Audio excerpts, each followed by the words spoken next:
My brother and I were born and raised in Western Montana. We're very aware that when most people think about Western Montana, they think about visiting Glacier National Park. So my brother and I set out with a goal on this trip to share some of our favorite parts of Western Montana with you, so maybe you think a little bit different about Glacier Country.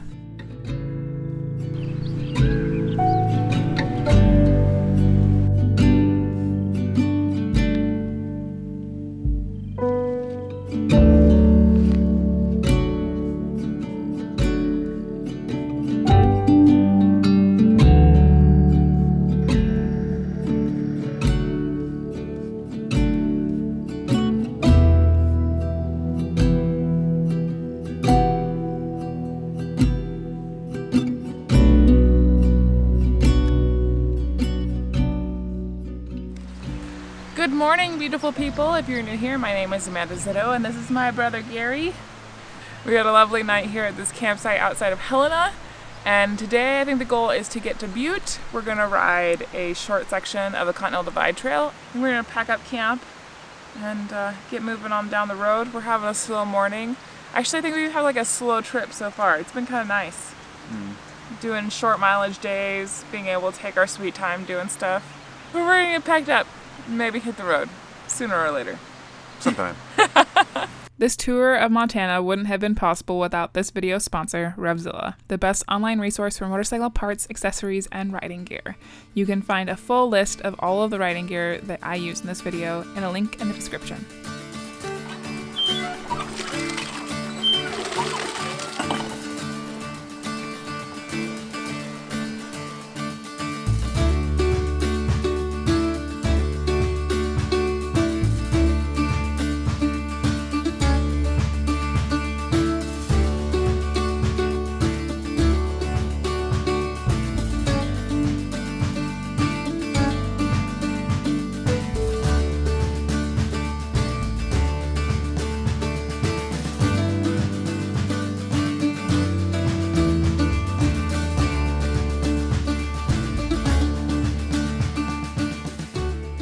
We left camp with the intention of riding a small section of the Continental Divide Trail, but it wasn't long before we found yet another roadblock.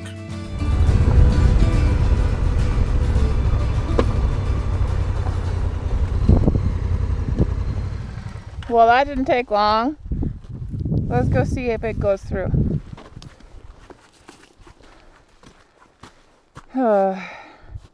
Nope. There's this. And there's another one over there, which means that there's more past it.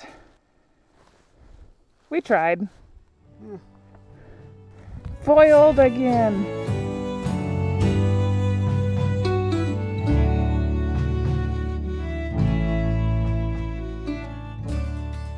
So it seems like a good place as any to have a jerky break. Oh, yeah. It's beautiful up here. I still think it's hilarious. We stopped and asked this old man if we were going the right way, and he's like, yeah, you keep going that way, it'll take you clear to Basin. That's a nice ride. It's a nice ride. There's no way that he doesn't know there's still snow up here. I bet he's laughing at off at us right now. I bet they don't make it.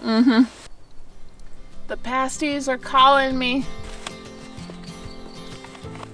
One side of my bike is high vis. High vis. High vis.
Butte was once known as the richest hill on Earth. You may already be familiar with Butte and the infamous Berkeley Pit, an open-pit copper mine that operated from 1955 to 1982 and has since filled with water.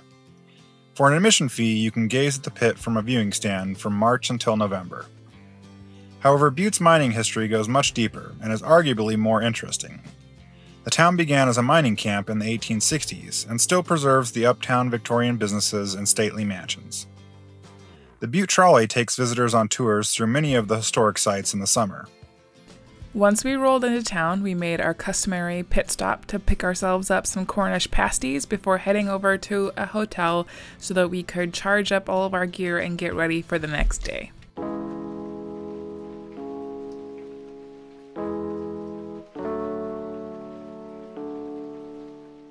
Good morning, beautiful people from Butte, Montana. We had a wonderful stay here at the Best Western.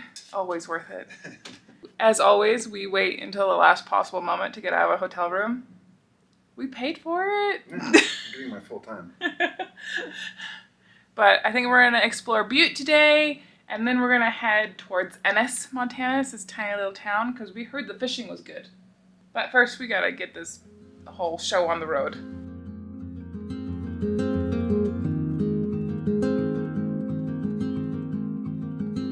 Ugh, I just love the buildings in Butte.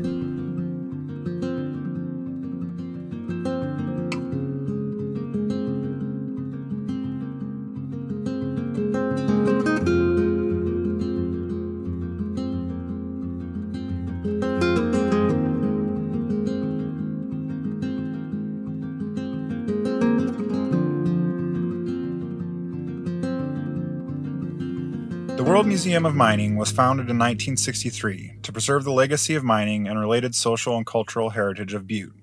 It's located on the Orphan Girl Mine Yard, which includes the 100-foot-high headframe. Butte was the epicenter of one of Montana's largest silver mining booms of the late 19th century. In the 1880s, hoisting accidents accounted for approximately 33% of mining deaths. Miners, anxious to get home after their shifts, would crowd as many as 10 skinny men into each cage. An 1889 law improved cage safety by requiring the mines to install iron bonnets, also known as roofs, to protect miners from falling rocks. The same law required safety gates to keep the men from plummeting down the shaft to their deaths. In 1916, despite the many technological improvements, hoist accidents still accounted for about 5% of all mine fatalities.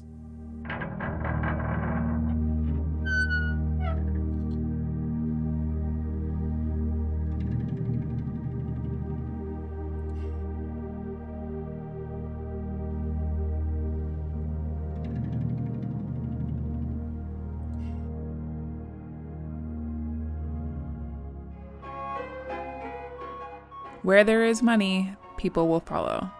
As copper mining ramped up and the city grew, it attracted workers from all over the globe, creating a unique cosmopolitan setting against the backdrop of the Continental Divide. The influx of miners also gave Butte its hardscrabble reputation as a place where anything was possible. The cultures of many ethnic groups who came to work in Butte can still be found throughout the community, primarily in foods like the Cornish pasty, Slavic povetitsa, and Scandinavian lefsud, just to name a few, as well as the oldest continuously operated Chinese restaurant in America, the Pekin Noodle Parlor. Hum and Bessie Yao opened the Pekin Cafe and Lounge in 1911. The Pekin Noodle Parlor is quite the experience, as you begin climbing a steep set of stairs to the second floor. Each table is sectioned off into its own private booth. Be prepared for the noise, though, as it can get quite loud in the restaurant. But we still enjoyed our dinner. Oh, I did better that time.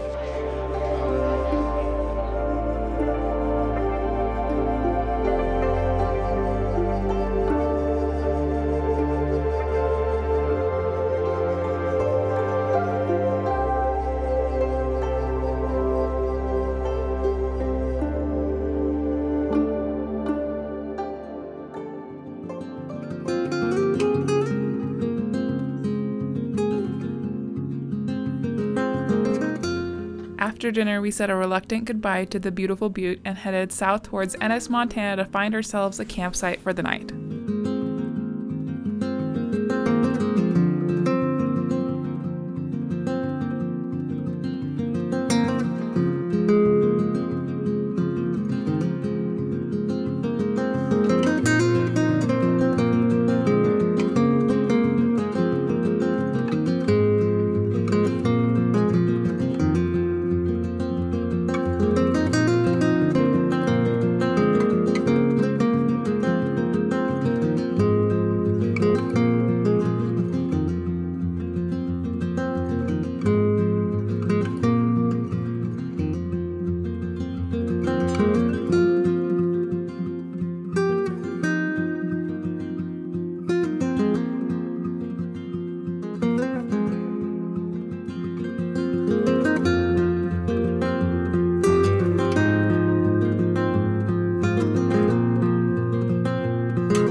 just barely made it here to camp before the sun went down, and we really lucked out. It's actually Memorial Day weekend, and the first place that we stopped to check to see if there was campsites was at Lewis and Clark Cavern State Park, which State Park, of course, it's going to be full on Memorial Day weekend, but it was packed.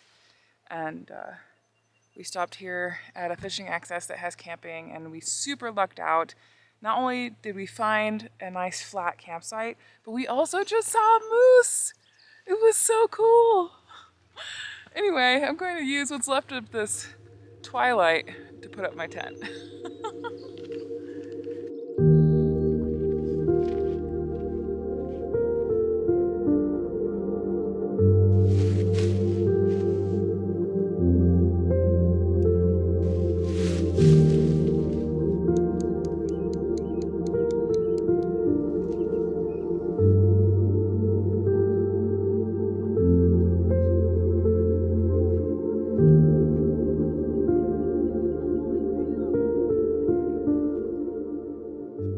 Okie dokie, you guys. We've got camp set up.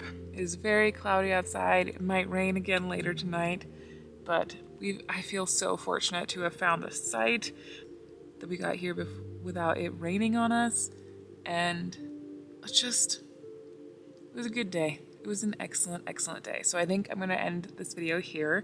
Make sure that you hit that like and subscribe button if you enjoyed today's video. If you would like to support the channel for as little as $1 a month, you can do that over on Patreon and get early access to these videos ad-free before the rest of the world. If that's not up your alley, that is totally okay. I appreciate you guys just for being here every single week and watching these videos. I'll see you guys later.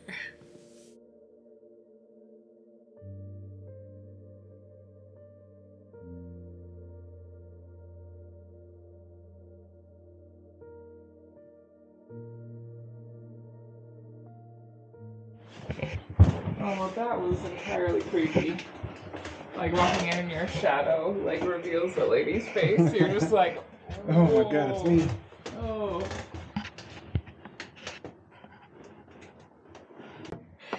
This is